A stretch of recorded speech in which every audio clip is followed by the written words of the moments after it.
Greetings. Okay, review for tomorrow, Thursday. We're covering logarithms. Remember, we did today exponential functions. Here's an example. F of x equals 2 to the x. The variable is the exponent. And notice I plug in a 3. My input is the exponent. My output is a value. I plug in a 3. 2 to the third power is 8. And here's my ordered pair. 3, 8.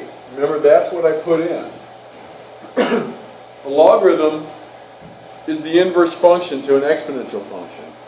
Okay? The logarithm, here's log base 2, this was base 2, log base 2, and I'll plug in a value, and my answer is the exponent.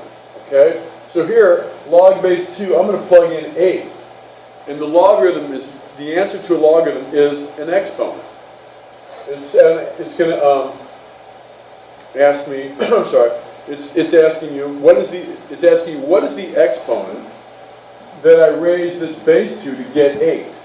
So 2 to the blank power gives me 8. Well, that's 3. 2 to the third power is 8. So notice I plug in an 8, and I got out of 3.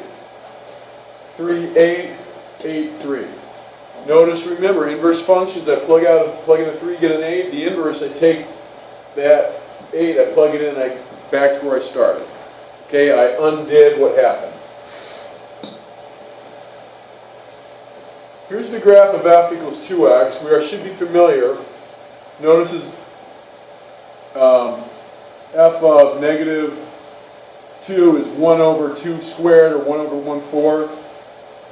Negative 1 is 1/2. 0 is 1, remember that. 2 to the first power, 2 to the second is 4. 2 cubed is 8. And here's my y equals x line. Remember, inverse functions are reflections across that y equals x line because x and y flip. So we notice, if this is 0, 1, this is 1, 0.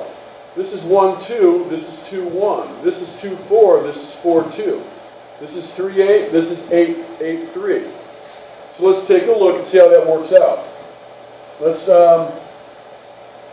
do log of, if I plug in 1/2, if I put in 1/2, what do I raise 2 to what power gets me 1/2? Negative 1, right? 2 to the negative 1 is 1/2. So I plug in 1/2, notice my point's negative 1. Just like this was negative 1, 1/2, this is 1/2, negative 1. Okay, I plug in a 2, well 2 to the first, plug in a 2, 2 to the, what exponent do I raise 2 to get 2? 1. So I plug in a 2, get 1. I plug in a 4. 2 to the second power gets me 4. So I plug in a 4, the exponent, the answer is 2. I plug in 8. 2 to the third, the exponent is 3.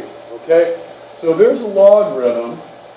And like I said, notice if I plug in 1/4, a small value, what power do I raise 2 to get 1/4? That would be 2 to the negative 2 is 1 over 2 squared.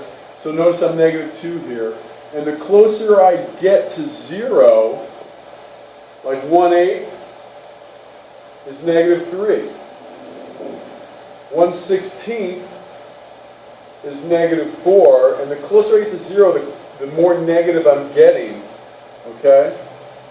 But notice I'm approaching this 0, I just get more and more negative, okay? But I never, here's my asymptote, okay? I never touch 0. Why? This can't be 0. This has to be greater than 0, okay? And why is that? Remember why? This right here has to be greater than 0 because there's nothing, as long as I have, remember my base? What are my base rules? My base is greater than 0, and base cannot be 1, okay? But if you've got a non-zero base, it can never be 0, right? Remember, 2, 1/2, there's no way to make it 0, okay? So I can never, any base to any exponent is never going to be 0. So I have to be greater than 0 here, okay? All right? Remember, key points on the graphs. For an exponential graph, you plug in 0, you get 1. Like I said here, if you plug in 1, you're going to get 0 because anything to the 0 power gets me 1. Remember, we're asking for the exponent.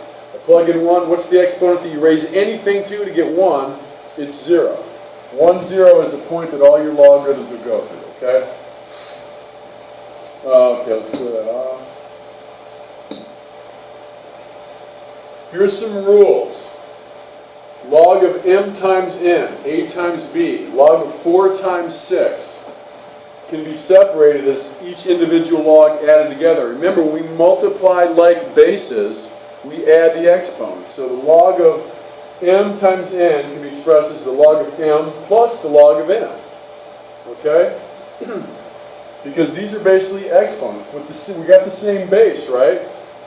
Okay? We're multiplying the same basic, so basically these are each exponents, okay? So we add them, okay? Log of m divided by n, notice there's not two logs, log of m, log of n. It's log of, in parentheses, m divided by n is log of n minus log of n, okay? Here's an example. Log of 24 divided by 5 would be log of 24 minus log of 5. Okay?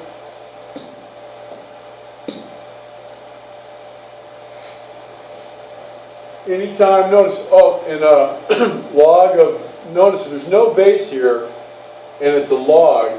It's called a common log, and it's base 10, our normal base system, right? Base 10. Okay? Otherwise it would be specified. Okay? Log of some base, when I have an exponent, the exponent can come down. This can be 3 log 10. Here's your basic rule. Log of base b of a and up to the p power, this p will come down, and it can be, the exponent can come down in front. Here's why. Log of 10 to the 3rd power, why is it 3 log 10? Well, basically, what is 10 to the 3rd power? 10 times 10 times 10. Remember our multiplication rule we just talked about? How like log of mn is log of m plus log of n. Well, that's log of 10 plus log of 10 plus log of 10. Well, how many log of 10s do you have? 3, right? 3 log 10. Okay? So anytime you have an exponent, it can come down here and rewrite it. Okay?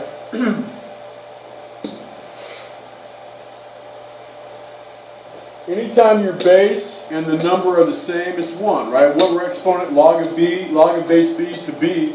Log of b of base b. What exponent do I raise b to get b? 1. So always know that's 1.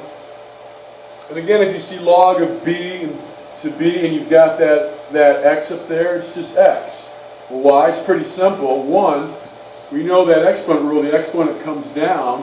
And this right here is 1, right? What's the exponent that we raise b to get b? So x times 1 is x, okay? Kind of a common sense thing, but if you see log of base 7 to 7 to the 3rd power, that's going to equal 3. Because this is 1, and this 3 comes down here. 3 times 1 is 3, okay? Got to move.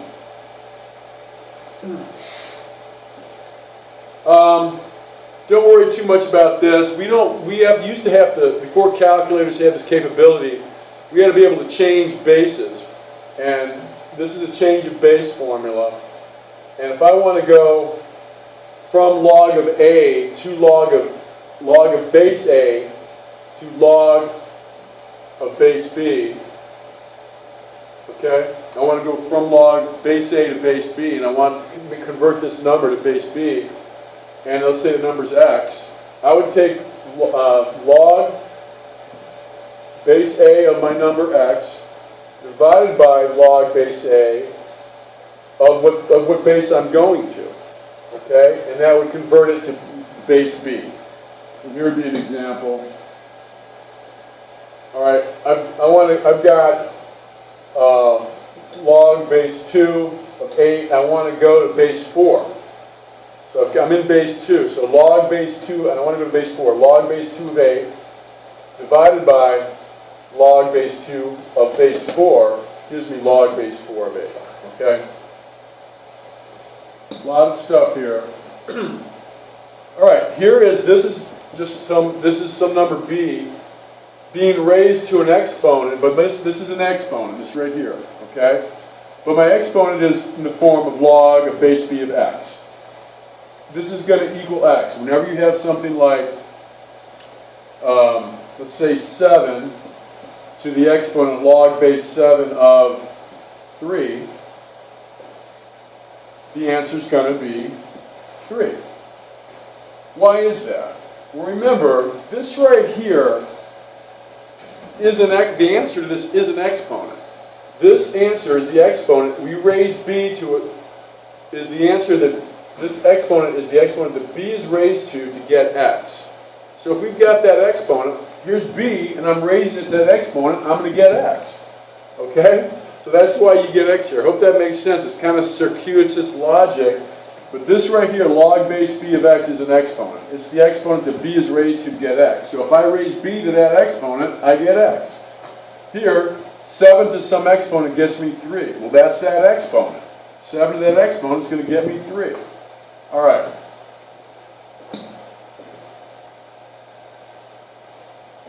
Log is the natural log. We call this, and we don't, it's base e, which is 2.718. Okay? We'll show you how to get that later. But we don't write e, we just know that's the base. Same here. This is called a common log. It's base 10. If you don't, it's just log. If you don't put anything down there, it's base 10. Okay? And that's when your calculator, ln is your natural log. You see log, that's the common log. On your calculator, you should have you can go pull up, look in your menu to find logarithms, and hopefully, you'll be able to find, you can just plug in what base you need now, okay? So we don't have to do the change of base formula. All right, finally, here is log base 2. Notice log base 2 of x, okay? If I start I've kind of gone over some of those values with you before. So you know how it works, okay? 8, 3, 2 to the third power, plug in 4, it's 2, 2 to the second power gets me 4, I plug in 2, I get 1, and so on. But notice, remember, everything's reverse inverse. Remember, my domain and range should be totally flipped from exponential functions. Remember, exponential had a domain of all real numbers and range. I'm not going to work. On exponential functions, my domain was all reals, and my function was 0 to, the range was 0 to infinity, okay, for an exponential function.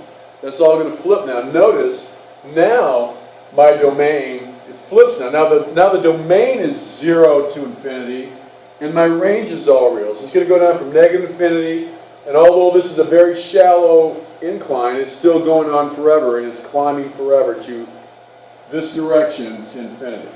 Okay? So my range is all real numbers. My domain, so totally flip-flop. Okay? So for a domain and range for one function will be flipped for the inverse function. Okay?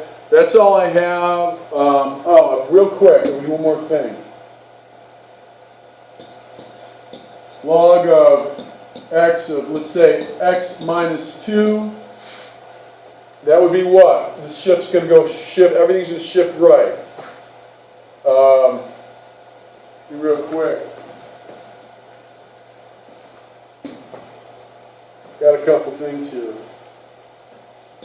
3 log of x. These are some transformation. This is going to what? Vertically stretch. Okay? Whatever value I get, I'm multiplying by 3. What about this? 1 plus the log of x or whatever. This is going to be a vertical shift. Now this is a vertical stretch, multiplication stretch. Everything's going to shift up 1. Okay? Alright? And finally there's an example that's kind of complicated, but this is kind of a different one. Last thing, log of 3 minus x. And what I'm going to do is, I'm going to take out this log here, I'm going to make a negative,